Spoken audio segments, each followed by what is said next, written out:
हे guys welcome back to my channel.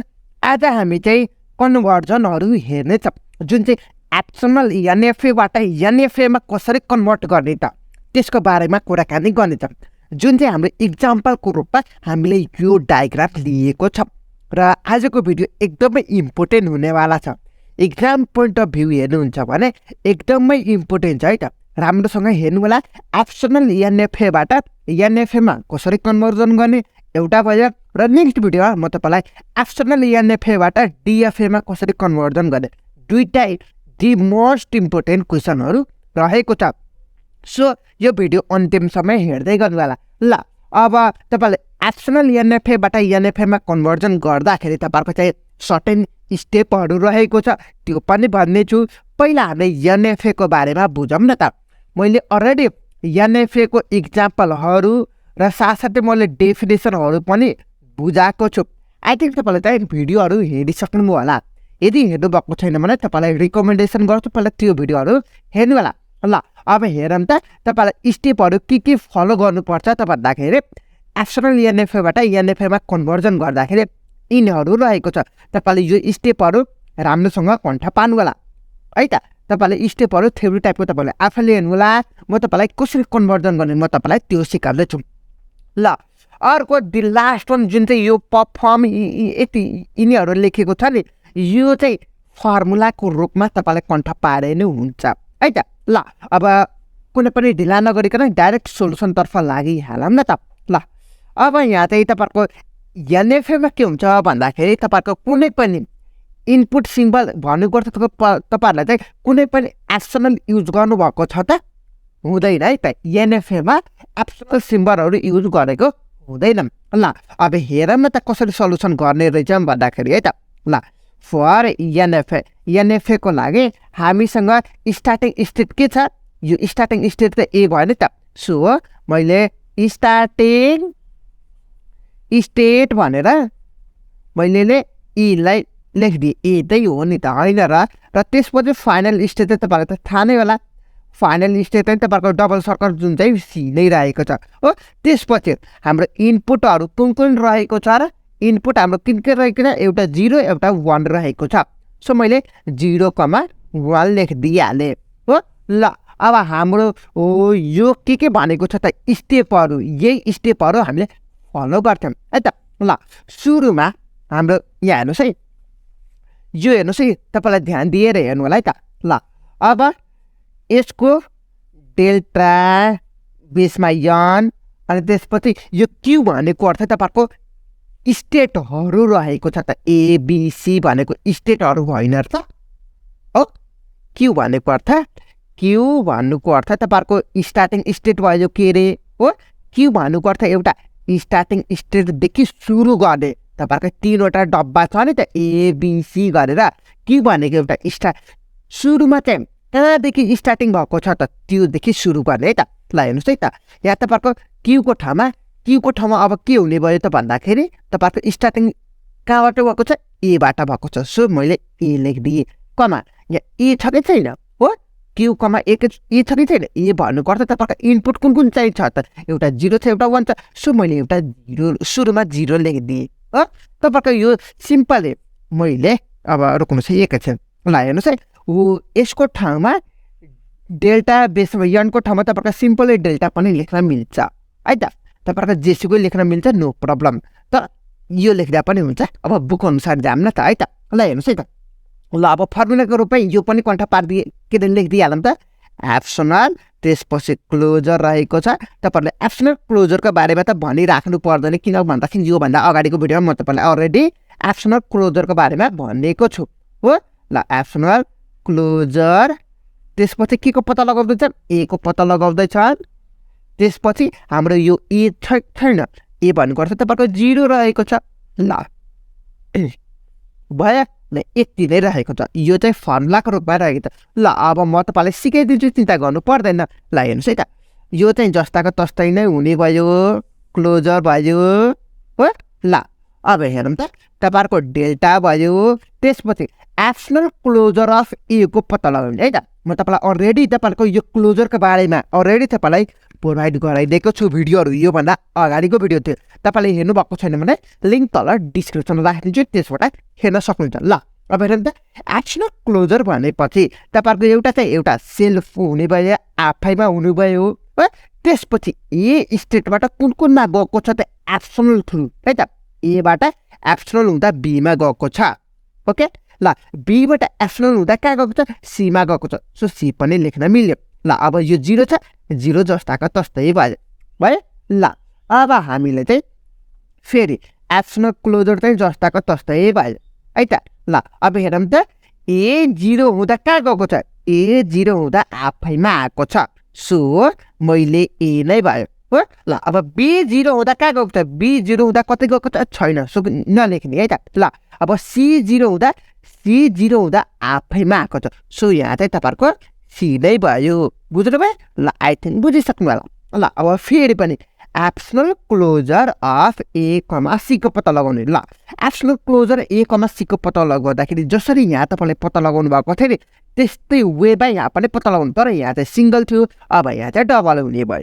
त्यति मात्र फरक छ। ल हेर त एप्सनल क्लोजर पत्ता लगाउँदाखेरि एउटा त सेल्फमै हुने भयो हो, ए को सेल्फ, सी को पनि सेल्फ हुने भयो। अब अरू हेर्ने एबाट कतै गएको छ कि छैन हेर्ने है त। ल म तपाईँलाई अब यसलाई चाहिँ मैले टुक्राहरूलाई लेख्दाखेरि यस्तो हुन्छ है त। ल हेर्नुहोस् है त एप्सनल क्लोजर अफ एउटा ए को भयो, एउटा एप्सनल क्लोजर अफ सी को भयो। ल ए को चाहिँ हामीले एउटा चाहिँ हाम्रो सेल्फमै हुने भयो हो, एउटा सेल्फको हुने भयो। त्यसपछि एबाट एप्सनल हुँदा एउटा बीमा गएको छ, एउटा सीमा गएको छ। सो एउटा बीमा गएको छ, एउटा सीमा गएको छ हो। ल अब सीको एप्सनल क्लोजर पत्ता लगाउँदाखेरि एउटा त सेल्फमै हुने भयो हो। त्यसपछि सीबाट कतै एप्सनल छ त, सीबाट एप्सनल हुँदै कुनै स्टेटमा गएको त छैन, भनेपछि सी मात्रै हुने भयो। अब समग्रमा लेख्दाखेरि एबी यो दुइटा कमन रहेको छ। सो एबिसी लेख्न पाइयो, सो मैले एबिसी भयो। बुझ्नुभयो? ए कमा 0 को यो रहेको छ। बुझिसक्नु होला आई थिङ्क है त। ल अब सेम वेमा तपाईँहरूको यहाँ इनपुट दुइटा रहेको छ कि एउटा 0 को त पत्ता लगाइयो, अब 1 को पनि सेम वेमा गर्ने है त। ल हेर्नुहोस् है त डेल्टा बेसमा यन ए कमा अघि चाहिँ 0 को गरेको थियौँ, अब 1 को गर्ने है त। ल हेर्नुहोस् है त एप्सनल क्लोजर लेख्ने यहाँनिर फर्मुला अनुसार डेल्टा, त्यसपछि ब्राकेट दिएर एप्सनल क्लोजर भयो। त्यसपछि यहाँ चाहिँ ए को निकाल्दैछौँ के अरे यो ए नै भयो। अब यहाँ चाहिँ यो अघि 0 लेखेको थियौँ, यहाँ 0 निकाल्दाखेरि 0 को भयो। अब यो 1 को लेख्दैछौँ नि त, 1 को फाइन्ड आउट गर्दैछौँ नि त। सो यहाँ 1 लेखिदिने है त। ल हेर्नुहोस् है त ल एप्सनल closure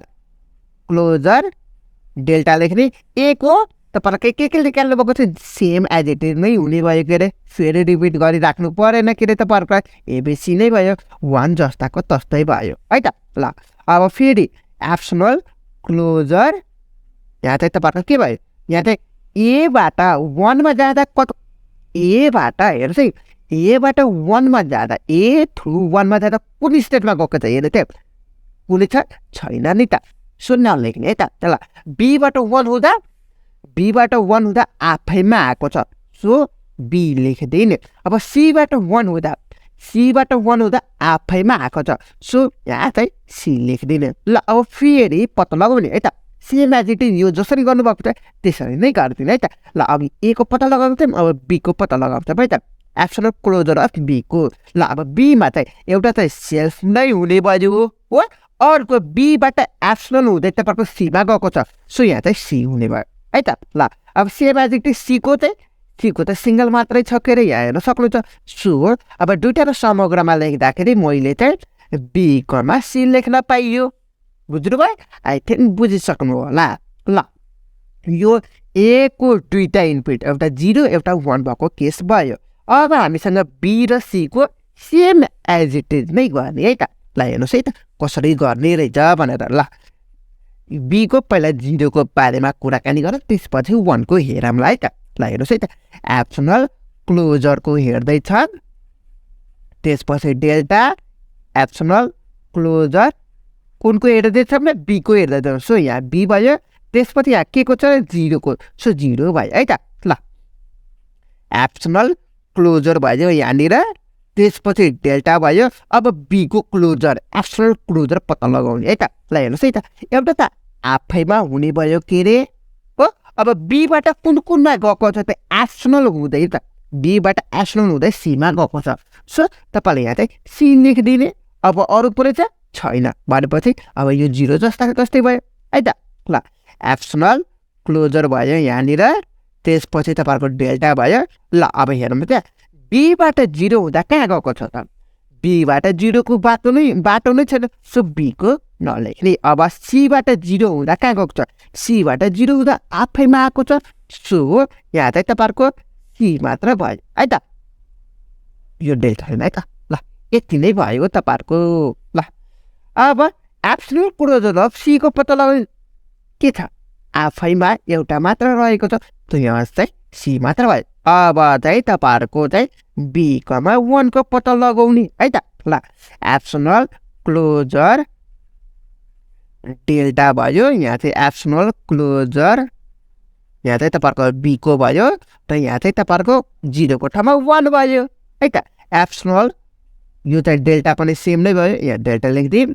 absolute closure of B को पत्ता लगाउँदाखेरि के छ त, बी कमा सी छ। सो बी कमा सी भयो।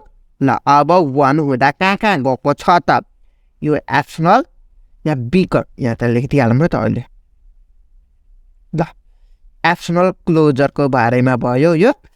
बीबाट 1 हुँदा कहाँ गएको छ, बीबाट 1 हुँदा आफैमा आएको छ। सो बी भयो एउटा हो। अब C1 हुँदा है त, C1 हुँदा आफैमा छ। सो यहाँ चाहिँ तपाईँहरूको सी भयो। ल अलरेडी हामीले बी कमा सी को पत्ता लगाएको छ, जुन चाहिँ तपाईँहरूको बी कमा सी को पत्ता लगाउँदाखेरि तपाईँहरूको चाहिँ बी कमा सी को बी र सी भएको छ। हेर्न सक्नुहुन्छ तपाईँलाई क्लियरली वेमा हो यो स्टेपमा के बी कमा सी को क्लोजर निकाल्दाखेरि बी कमा सी नै भएको छ। सो बी कमा सी भयो। हाम्रो ए को पनि 2टा भयो, बी को पनि 2टा भयो। अब लास्ट वान सी को पालो रहेको छ है त। अब त्यसपछि सी को काम सकेपछि डायग्राम बनाउने काम सकिन्छ है त। ल हेर्नुहोस् है त, अब हामीले चाहिँ डेल्टा यन हाम्रो सी को काम रहेको छ। सुरुमा 0बाट स्टार्टिङ गर। सो एब्सोल्युट क्लोजर यहाँ चाहिँ डेल्टा एब्सोल्युट क्लोजर के को पत्ता लगाउँदैछौँ, सी को पत्ता लगाउँदैछौँ, 0 को स्टेट भएको छ है त। ल एब्सोल्युट क्लोजरको बारेमा भयो, डेल्टाको बारेमा भयो। अब सी को मात्र पत्ता लगाउँदाखेरि तपाईँको के को भएको छ, सी मात्रै आएको छ। हेर्न सक्नुहुन्छ एब्सोल्युट क्लोजर अफ सी भनेपछि सी मात्र आएको छ। सो यहाँ चाहिँ तपाईँहरूको सी मात्र भयो, त्यसपछि तपाईँहरूको यहाँ चाहिँ 0 रहेको छ है त। ल अब त्यसपछि एब्सोल्युट क्लोजर ल सी 0 हुँदा कहाँ गएको छ, सी 0 हुँदा आफैमा आएको छ। सो सीमै आएको छ। सो फेरि पनि एब्सोल्युट क्लोजर अफ सी को पत्ता लगाउँदाखेरि सी नै आएको छ है त। ल अब लास्ट वान बाँकी रह्यो, सी कमा 1 को बाँकी रह्यो। एब्सोल्युट क्लोजर ब्याकेटमा डेल्टा लेखिदिने, फेरि एब्सोल्युट क्लोजर यहाँ चाहिँ के को लेखिदिन्छ भने सी को लेखिदिन्छ, पत्ता लगाउँदैछ 1 को भयो। ल अब एब्सोल्युट क्लोजरको बारेमा भयो, त्यसपछि डेल्टा भयो। यसको पुरै कति निकालेको छौँ, सी निकालेको छौँ। सो चाहिँ तपाईँहरूको सी नै भयो, 1 भयो है त। ल एब्सोल्युट क्लोजरको बारेमा भयो, त्यो जस्ता तस्तै भयो। C1 हुँदा कहाँ गएको छ, C1 हुँदा आफैमा आएको छ। सो यहाँ चाहिँ तपाईँहरूको सी लेखिदिनु होला। ल अब फेरि एब्सोल्युट क्लोजर अफ सी भनेपछि तपाईँहरूको सी नै आएको छ है त। ल अब हामीले यही हाम्रो ए कमा 0 हुँदा यसमा गएको छ, ए कमा 1 हुँदा यसमा गएको छ। अब यिनीहरूको थ्रु हामीले डायग्राम बनाउँछ है त। ल now we can easily draw diagram भन्छौँ, ड्र ट्रान्जिसन टेबल बनाउँछ, म त्यसपछि डायग्राम बनाउँछ है त। ल ट्रान्जिसन टेबल भन्छौँ। ल अब हेरौँ त ट्रान्जिसन टेबल बनाउने पहिला एउटा चाहिँ तपाईँहरूको डेल्टा हुन्छ यतापट्टि, एउटा चाहिँ तपाईँहरूको 0 हुँदा कहाँ गएको छ, एउटा 1 हुँदा कहाँ गएको छ, त्यति मात्र त फरक हो नि त है दादा। ल हेर्नुहोस् है त। ल हाम्रो चाहिँ स्टार्टिङ स्टेट एबाट छ के अरे ए लेखिदिउँ, यहाँ चाहिँ स्टार्टिङ स्टेट भयो। ल त्यसपछि बी र सी छ, यसमा बी भयो, सरी यहाँ चाहिँ बी भयो, त्यसपछि यहाँ चाहिँ सी भयो। ल एकैछिन रोक्नुहोस्, म बुझाइदिइहाल्छु, बुझाउने काम चाहिँ मेरो हो नि त। फाइनल स्टेट छ के अरे डबल सर्कल लगाइदिउँ, बुझ्नुभयो? आई थिङ्क बुझिसक्नु। ल अब हेरौँ है, ए 0 हुँदा कहाँ गएको छ अरे ए सी बीमा। ए भनेपछि आफैमा आएको छ हो एउटा, यहाँ चाहिँ ए बी सी मिलाएर लेखिदिएको छु है त। ल हेर्नु त, तपाईँहरूको सी भनेपछि फाइनल स्टेट पर्यो, सो यो पनि तपाईँहरूको फाइनल स्टेट भयो है त। ल अब 1 हुँदा कहाँ गएको छ बी र सीमा पनि गएको छ, सो मैले यहाँ चाहिँ बी कमा सी लेखिदिएको छु हो। ल अब बी 0 हुँदा कहाँ गएको छ सीमा गएको छ, सो सी त तपाईँहरूको फाइनल होइन छ, फाइनल हो नि त, यो पनि फाइनल भयो है त। बी 1 हुँदा बी कमा सीमा गएको छ, सो यहाँ चाहिँ बी कमा सी भयो, बुझ्नुभयो? अब सी 0 हुँदा आफैमा आएको छ, सी 1 हुँदा आफैमा आएको छ। ल यो त टेबलको काम सकियो। अब यही टेबल थ्रु हामीले डायग्राम बनाइदिइहालौँ न त, कसको के जान्छ र। ल पहिला एबिसीको डब्बा बनाऊँ, तिनटै फाइनल स्टेट रहेको छ भनेर भनेको छ डायग्रामलाई त। यो ए को भयो, त्यसपछि यो बी को भयो, त्यसपछि यो हाम्रो सी को भयो। ल हेर्नुहोस् है, ए 0 हुँदा एउटा एमा गएको छ, जुन चाहिँ तपाईँको आफैमा भयो एउटा, यो चाहिँ स्टार्टिङ पनि हो है। ल यो टेबल हेरेर यो बनाउने के, एउटा ए 0 हुँदा एउटा एमा छ, आफैमा आएको छ अरे, एउटा बीमा गएको छ अरे, एउटा सीमा गएको छ अरे, सीमा गएको छ, बुझ्नुभयो? ए को 3वटा हो नि त, एबिसी भनेर, एउटा आफैमा, एउटा बीमा गयो, एउटा सीमा गयो। अर्को 1 हुँदा बी र सीमा, 1 हुँदा तपाईँहरूको चाहिँ एउटा बीमा गएको छ, एउटा सीमा गएको छ 1 हुँदा भयो। अब बी को पालो, बी चाहिँ 0 हुँदा सीमा गएको छ, 1 हुँदा एउटा बीमा आफैमा भएको छ, एउटा सीमा आएको छ 1 हुँदा भयो। आई थिङ्क भइसकेको। अब सी को पालो, 0 र 1 हुँदा आफैमा आएको छ, सो यसरी लगाइदिने 0, 1 भनेर, बुझ्नुभयो कि बुझ्नुभयो? यति नै रहेको छ। यो चाहिँ हाम्रो डायग्राम भयो, यो ट्रान्जेक्सन टेबल भयो, माथिको कुराकानी गरेको छौँ हामीले, एब्सोल्युट थ्रु पत्ता लगाएको छौँ है त। ल हेर्नु त, हामीले एनएफएमा पत्ता लगाएको छौँ कि छैन, हेर्नु त क्लियरली वेमा एब्सोल्युट एनएफएबाट हामीले एनएफएमा पत्ता लगाइसकेको छ यसरी है त। ल आजको भिडियो चाहिँ यति नै गरौँ। अब नेक्स्ट भिडियोमा म तपाईँहरूलाई कन्भर्जन एब्सोल्युट एनएफएबाट डिएफएमा कसरी कन्भर्जन गरेँ म तपाईँलाई त्यो सिकाउने छु। सो फर द्याट च्यानललाई सब्सक्राइब गर्नुभएको छैन भने च्यानललाई सब्सक्राइब गर्न नबिर्सिनु होला। So see you in the next video, till then have a good day.